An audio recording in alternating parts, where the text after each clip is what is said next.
Teacher strike in Ohio wins. Well, sort of. Again, and that's it says that they went on strike and won. That more than 4,000 of our members. Again, this is Kenny Stancil, Common Dreams, and the Common is blacked out, and it's green against the green screen. I don't know why, but anyway. Teachers Union in Ohio, like I said, more than 4,000 members stood strong on the picket line. Community joined the fight, and they won victories on multiple issues, says CEA spokesperson. Right? Gotcha. Wrong way. So, shout out to Princess Moss, first of all. She's great tweets and coverage on the ground here in Columbus on the picket line with Brave Columbus Educating Association Union family and their communities. They fight for better learning conditions, smaller class sizes, and ensuring students have art, music, and PE instruction. All right. Princess took the photo that we used in our cover photo. And again, thank you so much for covering this and for your amazing photos here. And follow Princess R Moss at Princess R Moss on Twitter for great coverage of this. So, students, teachers, support staff in Ohio's largest school district returned to the classroom Monday after the Columbus Education Association won a new contract and ended its week-long strike. That sounds like they won. So students are the most important investment in this entire nation. I believe the children are future. Yeah, I had to do it. I had to. God, you didn't have yes, to. Yeah, I kind of did. Because you were gonna if I didn't. So I had to. No, I was not. Yeah, you kind of. You don't know me. Yeah. Gathered at the local minor league ballpark Sunday, CEA members voted 71% to 29% to approve a 3-year contract with Columbus City Schools that satisfies most of the union's demands, which revolved around improving students' learning environments and opportunities. We are so excited to get back to where we belong. Like I said, our classrooms doing what we do best, educating students and shaping the future of our great city, which is the same woman, Regina Fuentes, who we quoted earlier. Right, and here's one of the tweets from the CEA. I was trying to find like actual more photos and stuff, but I couldn't there. So, what does the agreement include? What kind of teeth did they get? A contractual guarantee that all student learning areas will be climate controlled no later than the start of the 2025-26 school year, including installation of heating, ventilation, and air conditioning in buildings currently without HVAC and in buildings that currently only have partial HVAC. That's important. Right. They're getting reductions in class size caps in all grade bands, lowering the number of students in every classroom by 2 over the course of the contract.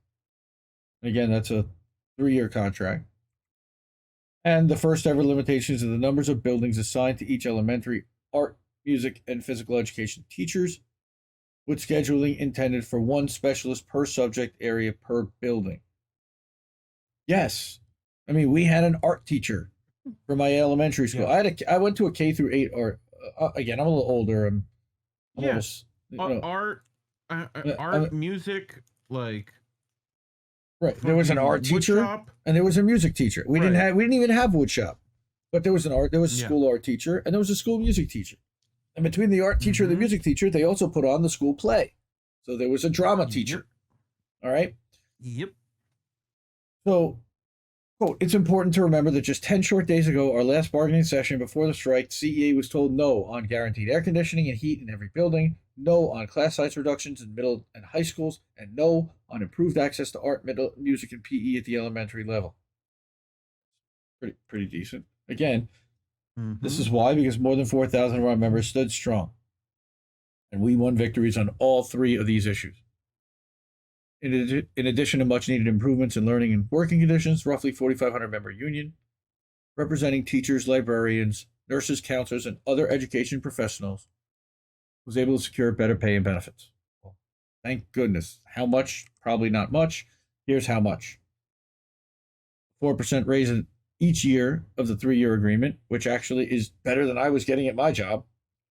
And the first ever contractual limitation on the number of CEA positions, like we said, that can be outsourced to out-of-town corporations, thereby ensuring that our students are educated by experienced professionals from our local community.